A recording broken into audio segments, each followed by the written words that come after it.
Pour réaliser cette couverture queue de sirène, donc on va user 2 pelotes et demie de 240 grammes. Les dimensions que je vais vous donner sont pour un bébé d'environ 1 an. Mais en fait, pour avoir votre taille, il vous suffit de monter un nombre de mailles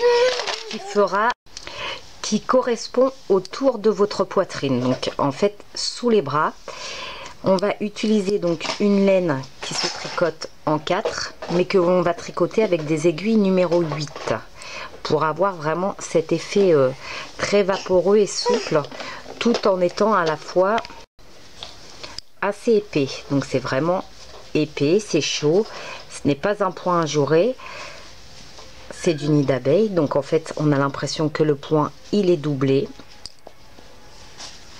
Et pour le nombre de rangs, et ben, il faudra monter un nombre de rangs qui correspondra à la pointe de vos pieds jusqu'au dessous de vos bras. Donc là, dans la taille où je l'ai faite, donc pour un enfant, je vais monter 70 mailles.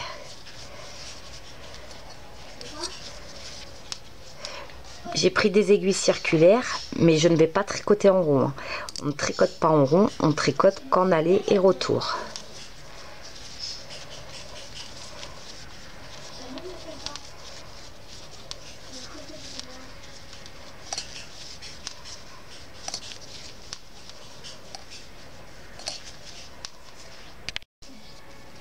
Puis nous allons tricoter le premier rang qui en fait va être notre rang de montage tout à l'endroit. C'est l'unique rang en fait que l'on fera de cette façon là.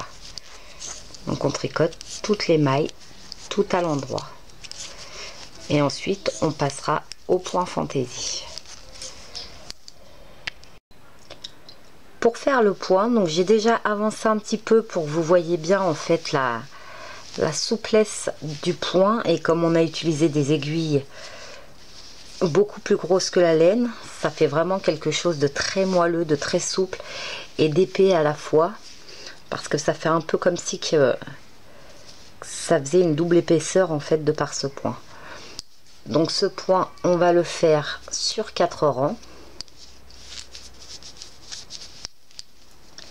Et il y aura juste le départ des mailles en fait qui différera, mais sinon ce sera toujours la même chose. Donc on va commencer par faire une maille à l'endroit et une maille double. Pour faire la maille double, on va simplement, plutôt que piquer comme ceci, on va pliquer à l'intérieur de la maille. Et on lâche notre maille.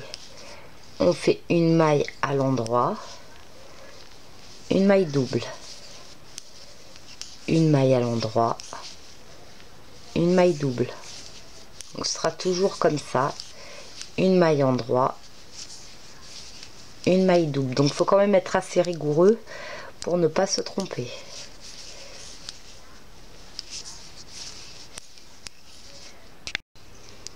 Et on finit le rang par une maille double et 2 mailles à l'endroit. On ne termine pas par une maille double, on finit vraiment par 2 mailles à l'endroit. Pour le rang numéro 2, comme on termine par 2 mailles à l'endroit, on commence par 2 mailles à l'endroit. Et ensuite on va faire également des mailles doubles, mais on va pas les prendre comme ceci. On va prendre le fil qui est sur le côté. On prend le fil qui est sur le côté et on pique la maille à l'endroit. On fait une maille à l'endroit. On reprend le fil qui est sur le côté.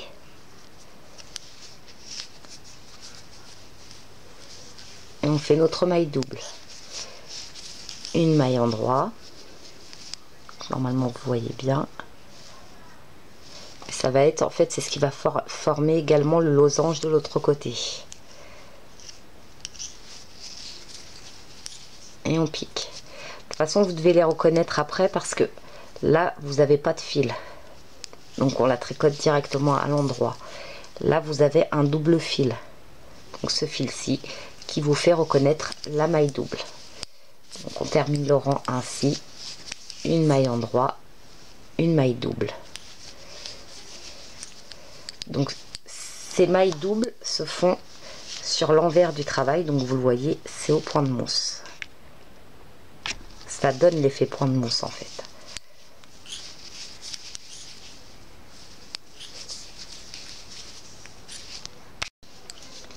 Et l'on finit donc ce deuxième rang par une maille double et une maille à l'endroit. Pour le troisième rang, donc ça va être exactement la même chose, à la différence que cette fois-ci on va commencer par 2 mailles à l'endroit. Comme je vous avais dit, ce qui diffère entre chaque rang, c'est uniquement le nombre de départ de mailles. Donc on commence par 2 mailles à l'endroit et une maille double, et on continue en faisant une maille à l'endroit, une maille double, une maille endroit, une maille double.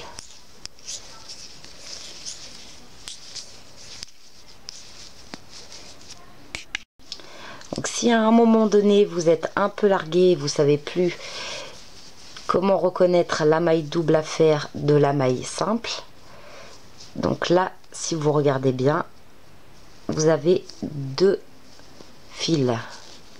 Il y a un fil et 2 fils. Cette maille là vous la tricotez à l'endroit, et lorsqu'il n'y a qu'un seul fil, vous la tricotez en maille double. Là vous voyez, il y a 2 fils, on la tricote à l'endroit, un fil, un seul fil, on la tricote en double.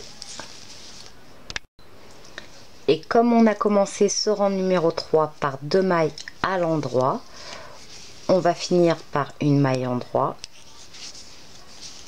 une maille double et une maille à l'endroit. Pour le rang 4, c'est exactement la même chose. Donc comme on a fini par une maille à l'endroit, on recommence par une maille à l'endroit, une maille double. Donc toujours en piquant dans le premier fil, et on double la maille. Une maille endroit,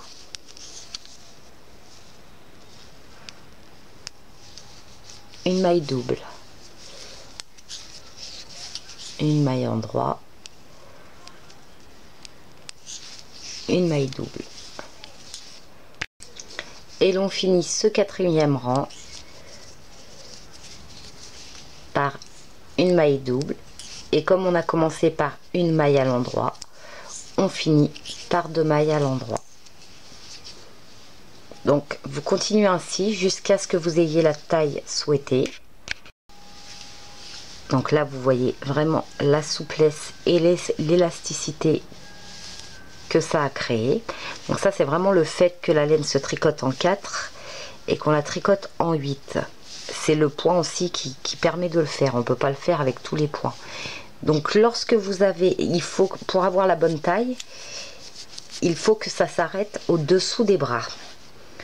Donc lorsque vous avez la hauteur de la pointe des pieds au-dessous des bras, on va faire des côtes 1-1. Donc en faisant une maille à l'endroit, une maille à l'envers. Donc on fera toujours la même chose, une maille endroit, une maille envers.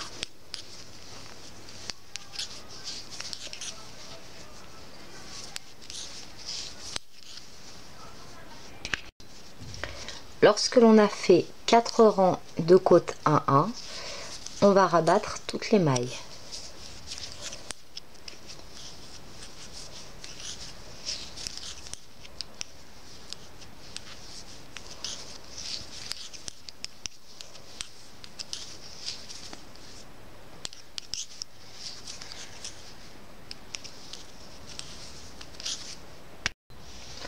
Lorsque l'on a terminé le corps, que l'on a rabattu les mailles, que l'on a fini donc, nous allons monter. Donc comme je vous ai dit, c'est une laine qui normalement se tricote en 4 à 5.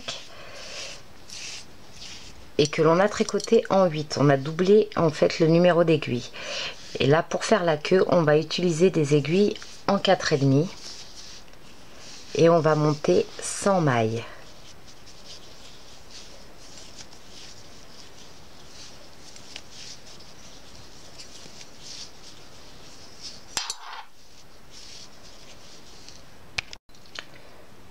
Puis nous allons tricoter donc comme pour la fin du corps en faisant une maille endroit,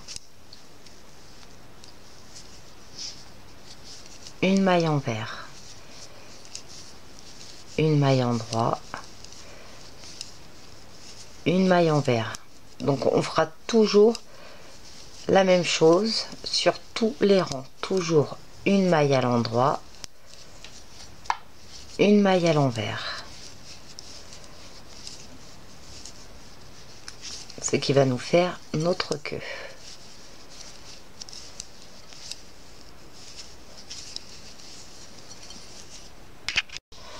Lorsque l'on a fait une bonne vingtaine de centimètres, nous allons rabattre toutes les mailles.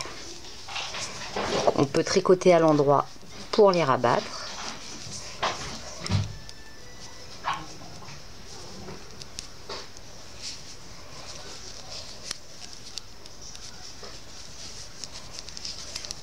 Donc on continue ainsi tout le rang jusqu'à épuisement total de toutes les mailles.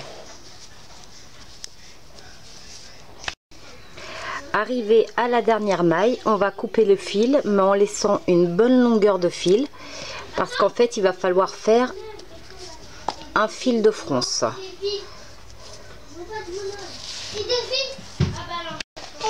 Maintenant que l'on a fait tous les éléments dont on avait besoin, on va plier la couverture en deux sur l'envers et on va faire une couture sur toute la longueur. Donc vous prenez une aiguille à laine et vous faites une couture sur toute la longueur. Lorsque l'on a terminé notre couture, donc toujours en restant sur l'envers du travail et en ayant prévu un fil qui a servi pour la couture assez long, on va froncer en fait tout le tour. Donc pour cela on va piquer sur le premier rang. Donc on pique de façon aléatoire et on va passer le fil tout autour de la même manière. Une fois qu'on a passé le fil tout autour, on va tout simplement tirer dessus, donc quand même assez délicatement pour avoir quelque chose de joli. Donc on répartit bien toutes les mailles autour.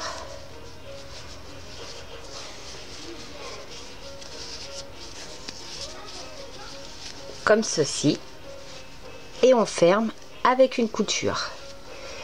Donc on coud un petit peu comme bon nous semble. Je ne fais pas voir mes coutures en fait parce que je suis pas certaine d'être de bons conseils. Je suis assez nulle et très sincèrement je déteste ça. Donc une fois qu'on a bien réparti les mailles, on fait un nœud et une petite couture.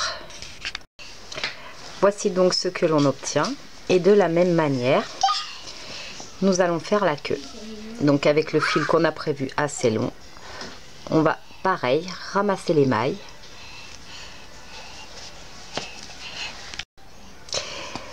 Une fois terminé, donc on va également froncer le fil, mais pas trop. Donc en fait il faut froncer de façon à ce que ça fasse la même largeur que le bout de la couette.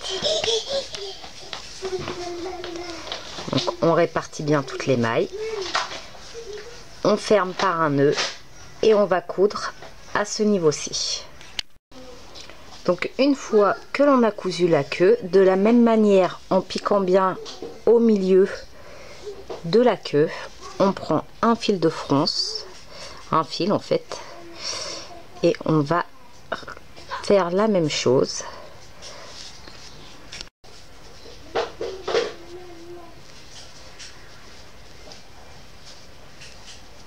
Donc on passe le fil sur toute la longueur de la queue.